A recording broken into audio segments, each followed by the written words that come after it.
Hello, MotoAmerica fans. This is Paul Carruthers, and this is our weekly podcast, Off Track with Carruthers and Bice. I'm joined, as always, by Sean Bice. And this is our weekly podcast that talks about all things MotoAmerica and sometimes a little bit not MotoAmerica. But our main focus, obviously, is MotoAmerica. And Sean, we've got an interesting guest today, and it made me look up to find out this person is a data engineer or a data engineer, and people say it two different ways. I wanted to find out which was actually correct. And according to our good friends over at Webster, it is data, Oh, not wow. data. So she is a data engineer, and we're going to be talking to her momentarily. And her name is Chloe. And I'm going to have her say the French version of her name, which would actually be the accurate one since she is French. But I'm going to go with Lerin until she tells us otherwise. But we'll get to her in a second. How's everything in Sean Bice's world? Oh man, it's really good. It's good to have. Yeah, I'm excited to talk to Chloe for sure. I mean, it's weird how I seem to gravitate to the electronics people, even though I have no idea what any of those squiggly lines mean. But I'm very fond of Vito Bolognese, as you know, Paul, and even with what Richard does on Attack, and any of the guys that seem to be the data guys that sit at the computer. I kind of admire what they do because it's so fascinating to me. The way it used to be tuning carburetors with such a black art, and a lot of that's become the realm of these data people. And I wouldn't necessarily call it a black art, but it's definitely very technical, and more technical probably than changing needles and jets, but it kind of achieves a lot of the same things. But then you've got all the electronic interventions, which is just mind-boggling to me, that can be done. So I'm really excited to talk to Chloe today. Yeah, it's come a long way. I mean, I remember one of the things my dad was really good at was looking at spark plugs and figuring out jetting. And Right. I mean, that's completely, it's obviously 100% different now than it was then. Although at the end of his career, he was, there was more of the computer stuff was coming into it. So he did have to deal with it a bit, but it was definitely different with the, jets and seizures and things like that you had with high level two strokes. And yeah, it's going to be interesting to talk to her. So I think we should get started with Chloe now. Now, she's her business card, so to speak, says that she's a data engineer. Now, Chloe, there's data acquisition and there's data analysis. Do you do both of those? Do you specialize in one? I mean, you getting the data for someone else to read, or are you getting the data and reading it, or do you just read it? Hey guys. Well, I mean, the writer is actually acquiring the data. But yeah, the role of an electronics engineer, I guess, at the racetrack is to set up the electronics, make sure that everything is calibrated properly. And then the biggest job of all is really to analyze everything after all, and just really trying to interpret what the data is saying, correlate that with what the writer is actually saying, and then make changes respective of what the goals are. Okay, two questions. First, I'm going to have you tell us how to say your name. So it would be Chloe Lerin. Okay, well, we're going to go with what I said earlier. You're now Chloe Smith. Okay, cool. The second part is I want you to get us started with telling us exactly who you work for. I see two things. I see, is it AIM Sports or is it AIM Sports? And it's then AIM. there's something called Unicornium. Yeah, so I mean, I guess I have a lot of hats. I'm in the process of creating an LLC for consulting. I don't know if it's going to be called Unicornium Engineering. That started as a joke, kind of based on the unobtainium element. And unicorn is it's a thing. When I was studying mechanical engineering in school, somebody told me one day, "Oh, you're a girl in mechanical engineering. You're like unicorns. You don't exist," or something like that. or like you're super rare or whatever. And so that kind of was born from that. So at the racetrack, though, I am wearing the AIM Sports hat. So AIM Sports is a company that produces data loggers and solutions essentially for analyzing data through software. And I got started with them just doing my own thing at the racetrack, and then eventually got pretty proficient at it to the point that a lot of people were asking me questions. And I made a couple videos that were using AIM data. And so they asked me to join them for a webinar. So I gave actually from one, I think it led to 5 different technical webinars on their website, and nobody really was doing motorcycle stuff. Mark Young actually had come up for a motorcycle specific webinar. He's another data engineer who works for Disrupt. But really, I mean, there was not that much content for motorcycles, and a lot of people are looking for very specific information. So that then led to like more people at MotoAmerica asking questions. And so eventually I just talked to AIM, and they were like, hey, why don't you come on board? And, you know, we'll just support you, whatever you need. And, you know, we'll put you on contract for MotoAmerica. So now every time that there is a MotoAmerica event, I have, you know, a box of supplies like sensors. I can repair systems. I can help. Like, I'm there to actually help people answer questions with, you know, how to install or calibrate their sensors and how to use their systems or how to like fix bugs. Okay, so tell us who you'll be working for specifically next year, and are you available if you know Sean has an issue with his R6 and, you know, at the track and says, hey, can you help me with this, or are you locked into certain people because there's only so much time in the day?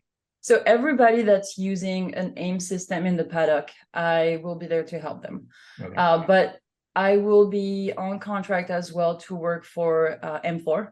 I will be their electronics person on the super sport side. So if anyone needs to find me, they can find me outside of super sports hours. Okay. Now, when you get up every day and you live in Milwaukee, do you go to the Harley-Davidson factory and work there? Like, is that your day job and then your weekend job switches? Yeah. So I have a lot of free time, I guess. I'm pretty much trying to use all of my free time and turn it into something productive, I guess. No, so I am an engineer for Harley-Davidson. That's my day job, my 9 to 5. I don't have to go to the office every day, and that's really why I'm able to do so much, I think, with MotoAmerica.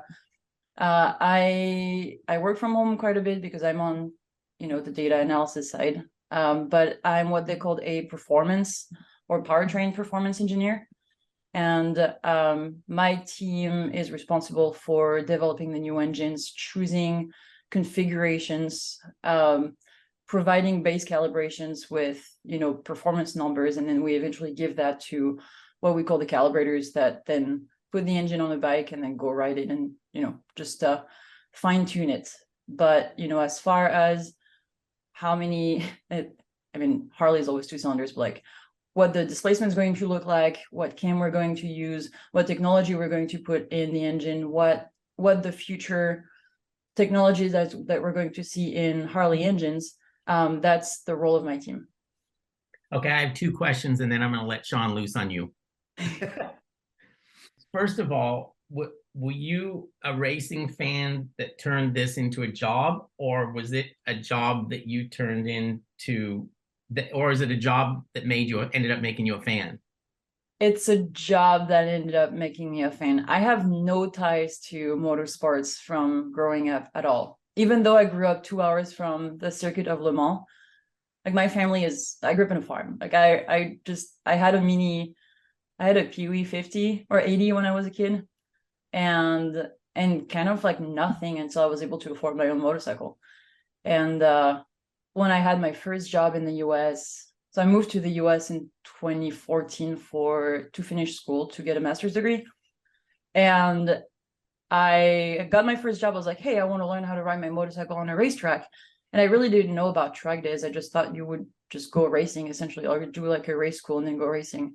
And I found a track day, put my motorcycle on the racetrack, and I was like, this is super fun. And then I think my first MotoAmerica event was just before COVID or during COVID, that weird year where you had like repeat rounds.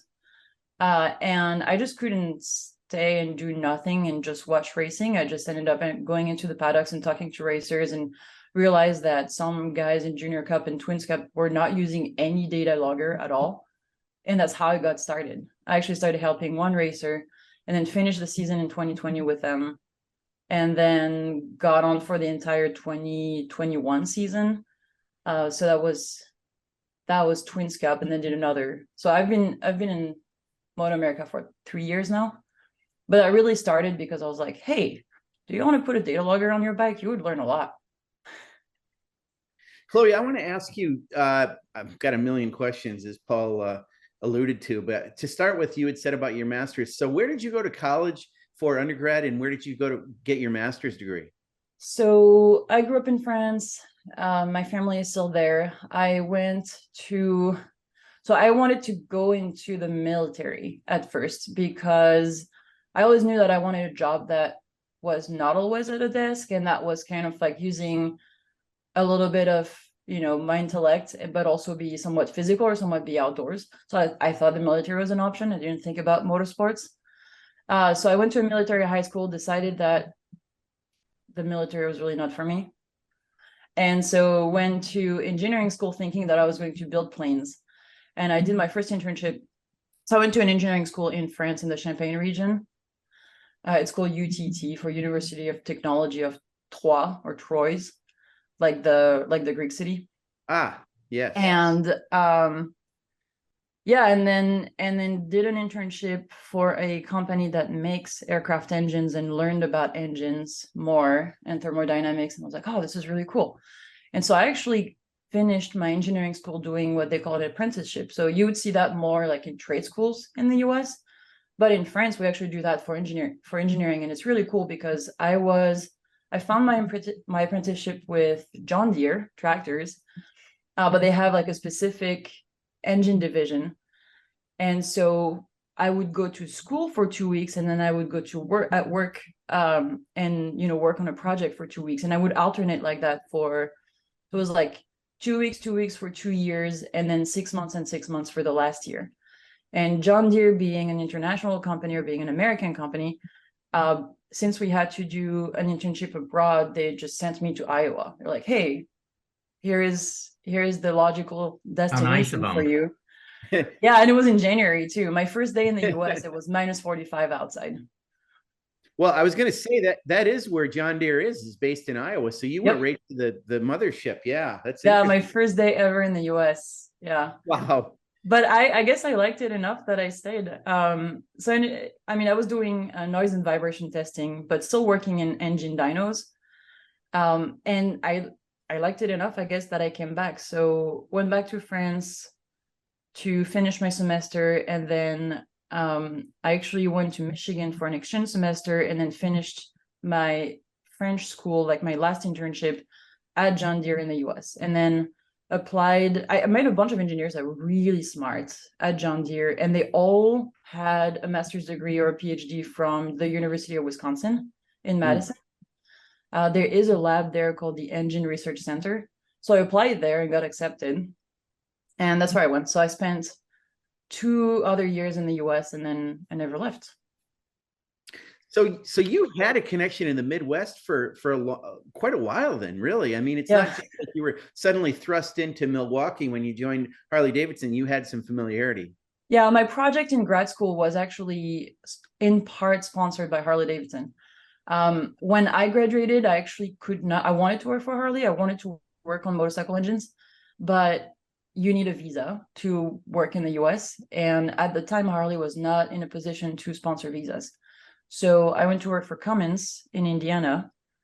That has nothing to do with motorcycle engines. Didn't specifically like Indiana, although Cummins is a really good company. And then I moved to Tennessee and worked for Oak Ridge National Lab, which is a big government lab that does a bunch of stuff. I mean, they have a lot of different disciplines for research. But I was specializing in internal combustion engines. And it's a lab that was created for the Manhattan Project in the 40s. So it's really interesting, a lot of history there. It's interesting also, so you said you had grown up on a farm. Did you ever have John Deere tractors when you were younger, or the family, did they have them, or do you have a different brand? No, they're too expensive. we had Massey Ferguson, and I think we had Massey Ferguson because my dad had a good relationship with the dealership, and they have a factory in France. It's funny because when I was a kid, we used to, I didn't grow up on a farm, but I worked on a lot of farms. I was in a farmer community, and I used to always like to keep track of how many different brands of tractors there were. And alongside that, it kind of went into the idea of a lot of these tractor companies also had snowmobiles. And I grew up in an area where there was a lot of snow. So that was kind of my first foray into power sports, which led to motorcycles. But it's amazing. It's probably less now. A lot of them are kind of owned by conglomerates, but you would mention Massey Ferguson. And I mean, a lot of these, Minneapolis Moline, and there's so many of them that were kind of from the Midwest of the US, which makes sense from an agrarian community, or an agrarian area, which is what certainly that, the heartland of the US is. So I guess it makes sense to be there, but that's cool that you were indoctrinated. Was it, other than the temp, was it warmer all year round and where you grew up in France, or were you used to cold, or was it a kind of an awakening for you when you came to Iowa, like you said? You have to talk about the weather. Well, I know you're right. I know I can't help it, but at least it wasn't Paul and I starting out. I mean, I kind of want to understand a little bit of climate you started out in. So I'm from Northwest France. It's a region called Brittany. Okay. And it's just under the UK. So as you can imagine, it's close to the ocean. It's pretty temperate all year. Never too cold, never too warm. But I mean, we still have a little bit of temperature oscillation. It actually snowed yesterday there. But it's very comparable to maybe the Pacific Northwest. Like it can rain a lot during the day, but like several times. You'll see the sunlight during the day, but it just oscillates a lot. One thing that I'm amazed about with Harley-Davidson, and so you're a co-worker of obviously Kyle Wyman and Travis Wyman, as well as several other people at Harley-Davidson, but you actually are there, and your close friend Josh Merrill, did you guys both start at Harley-Davidson at the same time? No, I kind of got him into it. I'm the culprit. So he followed you, which he should be doing. There's no doubt about it. Exactly. Okay. He's sound-minded. And I think he likes it. He's actually doing noise testing. He's working in a really cool cell that is insulated in. So if you just see a big cube, it's insulated on the walls and on the roof. And they have a dyno in there, and they're testing. They do what they call indoor pass-by. So they're actually testing the sound of the motorcycle, and you know how important it is for Harley-Davidson. Potato, right? Yeah. Yeah. That's cool. Do you guys see each other at all during the day, or are you in separate parts of the building, or how does that work? I work from home most of the time. So I probably okay. go to the building when I have to run the engine. So I'm actually going this afternoon. We're testing the race engine. And yeah, no, so I try not to, and just stay professional, right? Yeah. I'm fascinated with the fact that I see it from the point of view of the Wymans. Well, actually both of them, but I mean, the fact that Travis last year raced a BMW, I don't know what he's doing this year, and I don't mean to say other than King of the Baggers, because that's huge too. And it's a full-time job, and it is going to be for Kyle this year. Kyle rode a BMW last year. You work for Harley and also are going to be working with M4. Harley's got a pretty open policy. They don't seem to have any issues with the quote conflict of interest that everybody likes to bring up a lot of times, but Harley doesn't seem to have a problem with it, do they? Not in racing. I think Kyle and Travis were really careful to put in their contract that they wanted to have the opportunity to ride for a Superbike if they could. I think that's their own contract. They really did their own thing. As far as my involvement in MotoAmerica, as long as I'm not working for another bagger team, there's absolutely no problem. It's what I do during my weekends. So that's only, that's my own hobby in a way. So I don't know that it's a Harley-Davidson policy. It's however you're managing your contract. I think as far as the riders, I can't really speak for Kyle or Travis in that regard, but it's cool. It's cool that they can still run a Superbike when they have the opportunity to. Well, we saw this last year with you when you were working some capacity with RoBEM Engineering. I think you were their data person. Isn't that correct? Yep, correct. And you were, and also you have a vested interest in the Harley-Davidson program with King of the Baggers. So it sounds like you said, you know, if anybody has questions about systems at the end of the day, you could talk to them. But it sounds like even though you're going to be doing stuff with M4, like the situation with RoBEM last year, you will have some involvement in the HD Screaming Eagle team on race weekends as well, or not?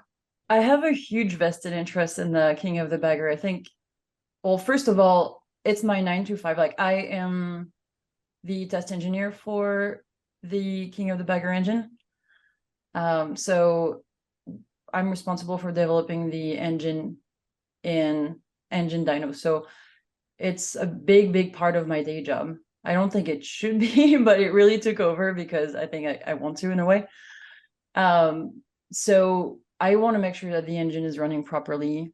I want to make sure that it's calibrated properly, that it's delivering power the way we intended to. So there are a couple times where I went over to the tent and checked that everything was okay. So yeah, I mean, I have a very big vested interest because Harley winning is, you know, is making my day job a lot better. Right. Now, I've also seen, Chloe, you're not just somebody that sits in front of a computer. I've seen you at the racetrack, like building wire harnesses and things like that. I've seen social media posts where you're welding. Is this all stuff that's kind of the welding, especially? I mean, is that kind of something that was self-taught? I mean, that's not something you would do even in engineering school, is it?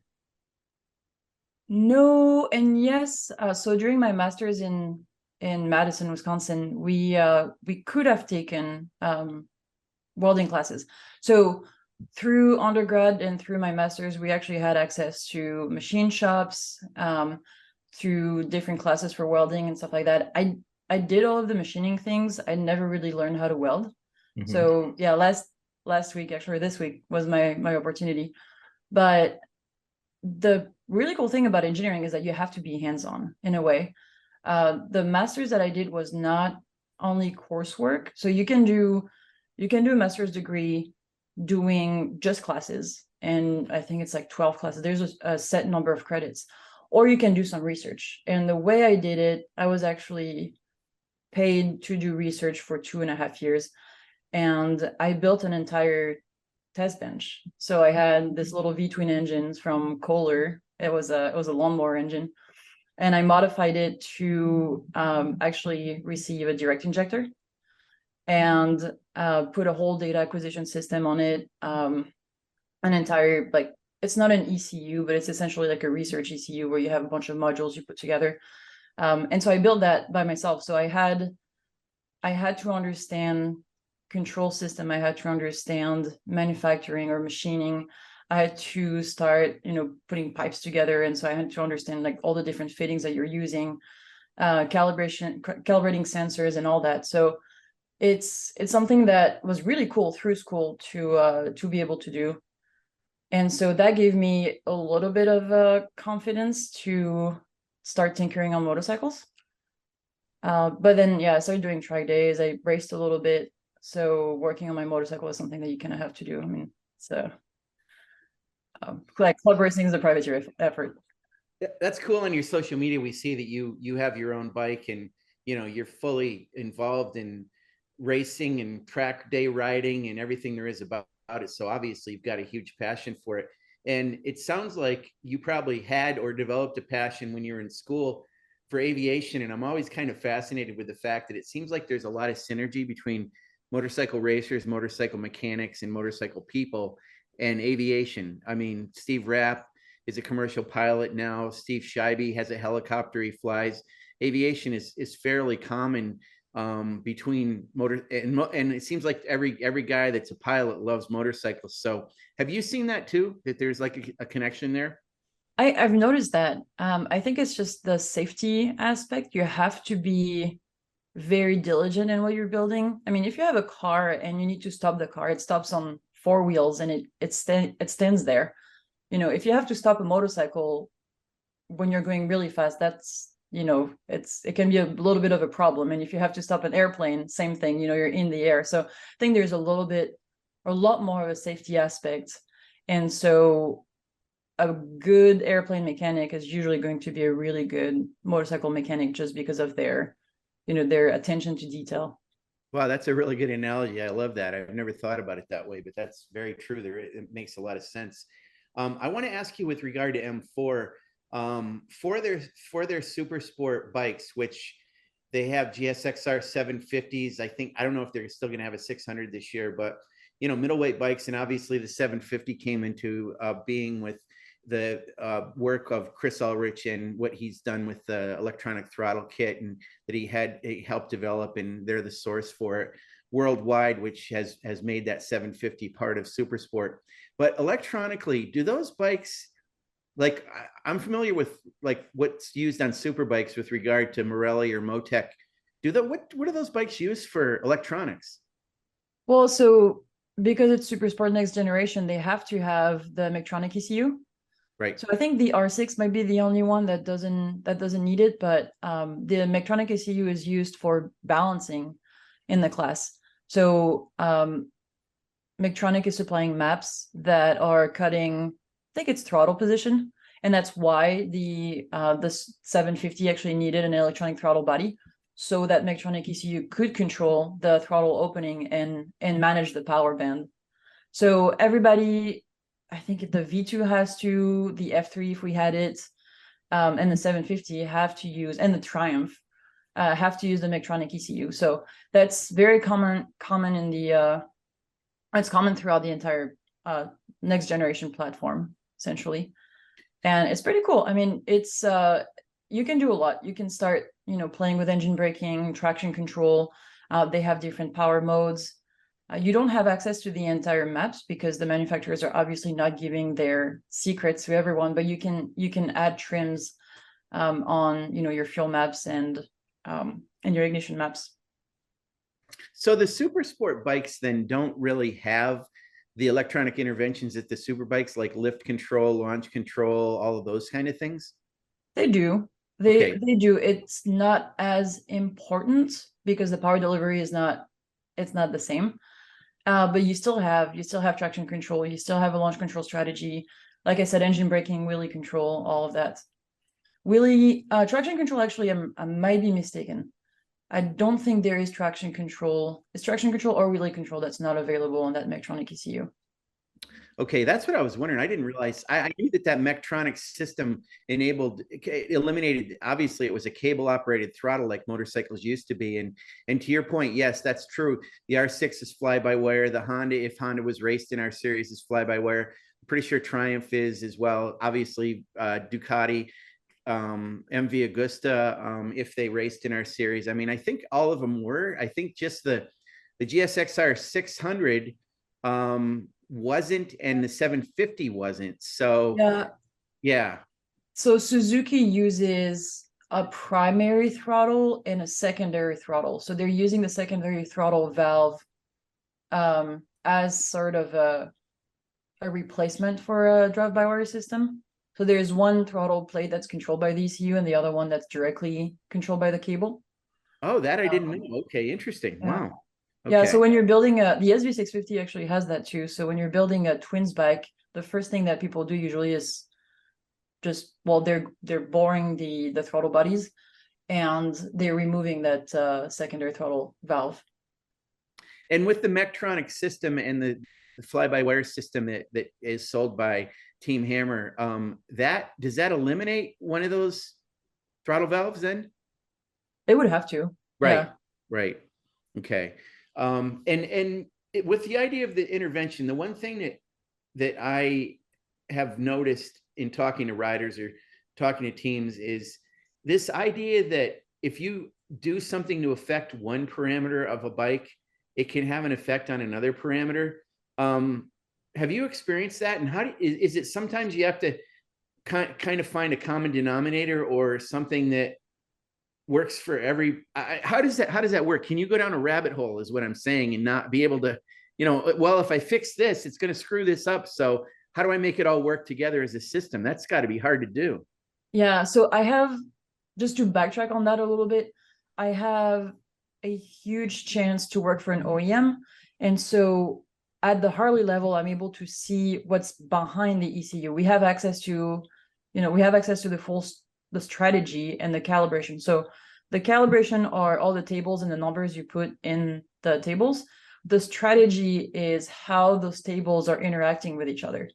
And a lot of the times in racing, you don't have access to the strategy. It's very rare. You might be able to do that maybe at a Morelli, like the top level of the Morelli and Motec ECUs, when you have the like the high level license. Most of the time, all you have access to is, the calibration tables and not even the actual numbers. You usually have you can play with percentage of the base calibration. So you're not seeing all of those proprietary numbers. You can just play with adding or subtracting a little bit of a fuel or spark or whatever. So, if you were to race, let's say a Harley, and let's say the Harley had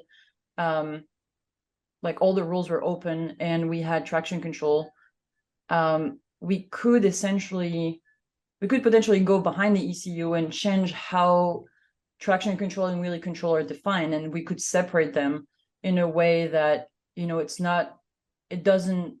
one doesn't affect the other, if you want. What happens in our series and what happens when you're a privateer and you're not factory team, you don't have access to all that information. So sometimes most of the time you have to play with the strategy that you're given. And in a lot of cases, some strategies are not super advanced.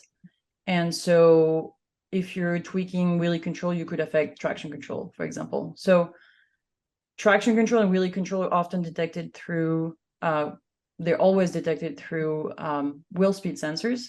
And it's a difference between the front and the rear.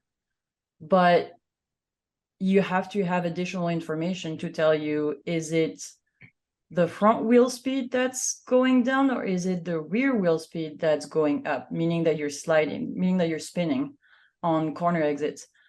And all you see is a difference between the wheel speeds.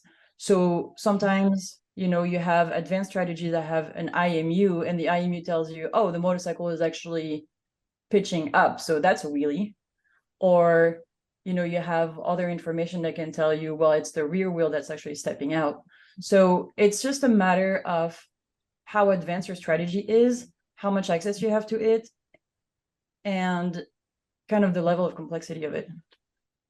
Is it true that engine braking is actually become the most important? Yes. Okay. And from talking to people at Moto2 level, they don't have traction control on Moto2 bikes, but engine braking is the biggest thing. And the thing is, engine braking is very different depending on who you're talking to. If you're talking to somebody who comes from flat track, they don't really care. They want to, they're fine if the bike is sliding, backing it in the corner. Right. That's totally fine for them. And you have people that don't like that. So you have to make sure that the two wheels are in line and they never lose contact with the ground and they can just smoothly enter the corner. So it's important because it's subjective, I think. Now, is that something you work with the Harley, or is that? No, so Harley, the King of the Bagger series, is not allowed to have wheel speed sensors. Oh, that's true. So by removing wheel speed sensors, you're removing engine braking, traction control, wheelie control. Right. Okay. So I wish it would be really cool. Yeah, it would give you more stuff to play with. Exactly. Yeah, Chloe, one of the things I learned last podcast when we had James Rispoli on is, those bikes are so long that I didn't think they slid around that much, but he corrected me on that. He said, yeah, they move quite a bit. And I didn't really get a sense from watching them. I guess, they don't hang them out real far, but I guess they do break loose a little bit. So that's interesting. There would be something you could do to solve that in that class for sure, which is interesting. It's honestly been requested, and I was internally pushing for it, obviously, because I think it's fun to have more electronics, but it's something that if you talk to Kyle, I think he would tell you that it would really be nice to have. I think his crash might have been at Brainerd, was caused because he lost the rear. And you can go back and watch some of the King of the Bag races, and you'll see that they're backing it in the corners. I mean, look at maybe Laguna turn 2. It's yeah, I mean, they're very heavy bikes. Yeah. So. You know what I think? I think for me, I think I was thinking, okay, they might do it when they're applying the rear brake or whatever, but I didn't think under acceleration the bike would do it. But I guess they do that as well, which is pretty incredible to imagine with the weight and size of those bikes. It's amazing. I think there's a factor that comes into it where those bikes are so heavy, they're using the same tires that super bikes are using. So I mean, your tire wear is a factor, and I think that's one of the reasons their races are shorter. Right. It's because you would never have the tire longevity that that you have on a lighter bike. So yeah, I mean, towards the end of a race, they don't have that much grip anymore. That's right. I wanted to ask you, so a long time ago in a land far, far away, even I shouldn't date Wayne Rainey too much, but back when he raced, there was some electronics. I mean, there was a lot of talk back then about things like telemetry, and telemetry is used in other forms of motorsports, of course. We don't have it, and I don't know if there's any plan to get it. And it's not like it doesn't exist. It could be used, but it seems like related to costs or whatever. It's not part of our sport. Would you like to have that in our paddock? Yeah, of course, it would be sweet. So there's so many levels that you can have. Like you have in Superbike, you have sectoring, so you can have different calibration maps for different areas of the track. So that's a level above. It's not quite telemetry yet, right? But then you have, full broadcast during the race, and to some extent, you guys at MotoAmerica have some telemetry because you're able to see, live speeds or brake pressure sometimes. Like on the MotoAmerica broadcast, you have some data. But it's just not, it's not something that we see, except like we only see the sectors. But something like MotoGP would be sweet, where, maybe the teams don't see everything, but the broadcast has, when they zoom on Marquez or the front runners, and you see their acceleration, you see their lean angle, you see their brake pressure, and you have their onboard camera, like the shoulder camera is really cool. That is a form of telemetry that would be really cool, Right. Yeah, let me be a little more specific, Chloe. I mean, I'm talking about the kind of telemetry where you can make adjustments on the fly remotely. I think that's dangerous. I don't, MotoGP, sorry. Formula One, they can talk directly to the driver. I don't think on a motorcycle you'd want to do that. Right. I wouldn't go to something that's drastically different from what MotoGP is doing. So, communication with the rider is only through pit boards, and I think that's fine. It would be too overwhelming, I think, to have radio communication. I can't imagine someone talking to me when I was riding. Yeah. Especially because it would interrupt my singing. There you go. So on top of that, requesting, like, let's say that your rider is requesting a change and you're making a change during a race. Our chassis are not, they're more reactive than a car chassis. So I wouldn't want to make something that, would eject a rider. I don't know how smooth that could be. I think it could be dangerous, but for endurance racing, that could be pretty interesting. Yeah, that would help in endurance racing. I think what it is. I remember in the past, people would talk about motorcycle racing and think, well, someday it's going to be like, remote control vehicles where, the people in the pits have control and, the rider isn't really doing anything. It's being controlled by somebody in the pits or whatever. And obviously the rider is vitally important to the whole thing, of course. I don't envision that happening anytime in the near future, but I guess who knows down the road, No, and motorcycles are very, very interesting for so many reasons. So compared to cars, our tires are round, and so your wheel speeds is not just what the sensor sees. You have to correct your wheel speed for your lean angle, because as soon as you start leaning into the corner, you're on the side of the tire, so your circumference of your tire is smaller. So one rotation of your tire doesn't cover the same distance as when you're straight up and down. So to have an accurate wheel speed, you have to account for that, but you would also have to account for the deformation of the tire under load and for tire wear, because the shape of your tire really changes. And I gave a podcast, I had another podcast last weekend. It's going to be released, I think, in a couple of weeks for High Performance Academy, which is it's a company that provides classes for motorsports related stuff, but they're mostly car guys. And that's something that just blew their mind. The fact that our wheel speeds are changing with lean angle and that our tire, like the properties of our tires are so complicated. So if you wanted to be able to just have everything controlled by electronics, you'd have to be extremely good at modeling tires. And even at MotoGP level, it's not done it's not done fully yet. So it's still very important to have a good rider. And one kind of data engineering mentor, Neil Vasavada, who used to work for Jordan and Yosh at the time, and was actually involved in TOBC this year, told me you have to remember that motorcycle racing, at the end of the day, it's not an engineering endeavor, it's an athletic endeavor. So you still have to cater to the rider. You have to make sure that the rider is comfortable on the bike. You could have the best bike ever, it could be really well set up. If there's something that's wrong with the rider, they're not comfortable, it's not going to work. Very true. Yes. So much so that it drives me nuts with cars. You pointed out the safety of a car, and when it stops, it doesn't fall over, it doesn't crash like a plane would or anything. But what drives me nuts about a car is, it's up to the camber of the turn, whether it's negative or positive camber. You can't affect that in the car. You can't lean the car in or lean the car out or do anything like that. So it's really weird. I mean, I know that it is what it is, and there have been a lot of motorcycle racers who have raced cars later on in their life or have done it at some point, and that transition just seems so weird to me. Yeah, it is. And Yeah. cars are complicated in their own way. They have a lot more pumps, and you can turbocharge them or supercharge them. Like they can accept a lot more power. You're pushing the engines a lot more, so you have to start worrying about knock, and it's just a different engineering problem.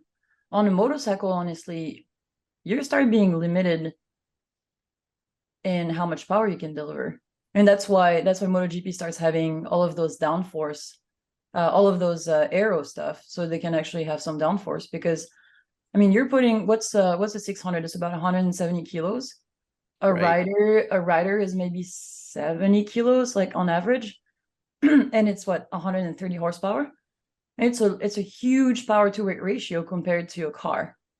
So the problem on a motorcycle is not so much how much power can we make, it's how can I keep this power on the ground?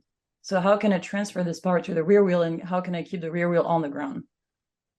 So yeah, you're looking at very different problematics than you're looking at in car racing.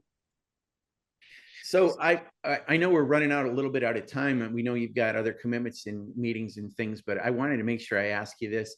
So yesterday we had put a post up on social media where we shared that V21J, I think it's called, the Ducati bike that's going to be racing in Moto E. And I would be remiss if I didn't ask you this. Your training and education and experience to this point has revolved around the internal combustion engine. It seems like these electric bikes are just, a wave that we're not going to be able to stop. And I would expect sometime in the near future, we're going to have an e-bike class in MotoAmerica. And we had electric bikes racing in the Roland Sands Designs Super Hooligan Championship last year. So electric bikes are going to happen. How do you feel about all that? It's okay. I mean, yes, I have a master's in internal combustion engines, but at some point you have to go with your times. And I think it's also why I'm so interested in engine management strategies and electronics.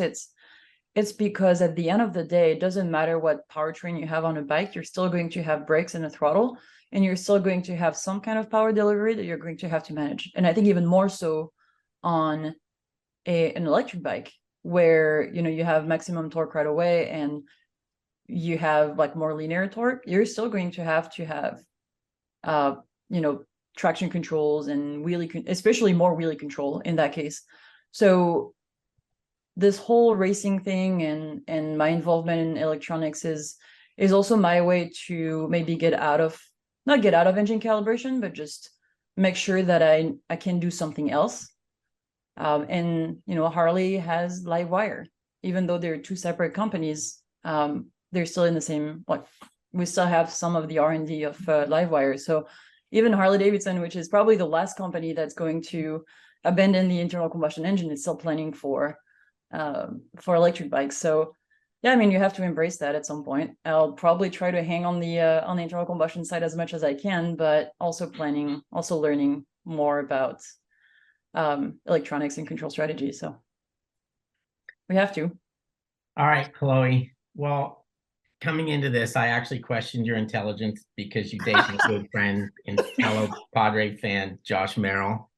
But you changed my mind on that today, and I thank you for joining us. I know you've got some meetings because that's what smart people have, although sometimes they have too many of them, but that's a subject for another day. But anyways, I really appreciate you coming on. You do a wonderful job of explaining things that most of us don't understand. So I appreciate that, and we look forward to seeing you, I imagine, at Daytona and beyond. So, good luck for the coming season. I know Sean has a little plea here at the end of the podcast, but yeah, thanks again for coming. Yeah, thank you very much for having me. And if any of our listeners need any AIM systems, just let me know. Make sure that you contact me before MotoAmerica weekend so I can make sure that I have everything you guys need. And yeah, come find me at the M4 tent when we're not on track or not debriefing.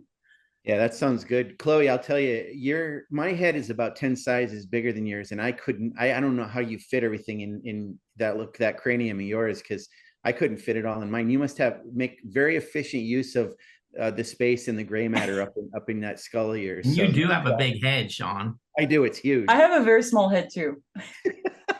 You use it efficiently. Exactly.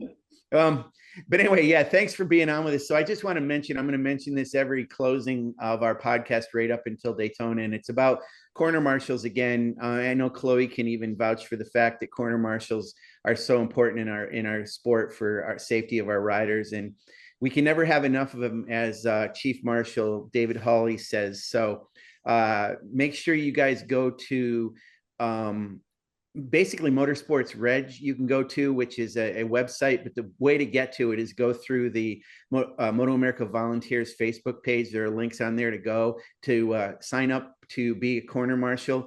And it's everything from no experience, never having been to a track, to experienced guys. We need all kinds of people in the paddock, on pit road, out on the track.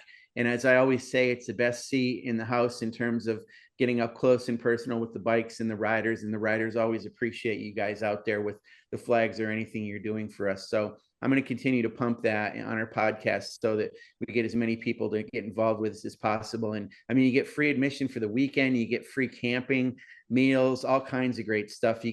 Like I say, you get to meet the riders who really appreciate having you. So I just want to put that out there for you. And again, thanks, Chloe, for being with us this week. Thank you, guys. All right, you guys have a good rest of your week.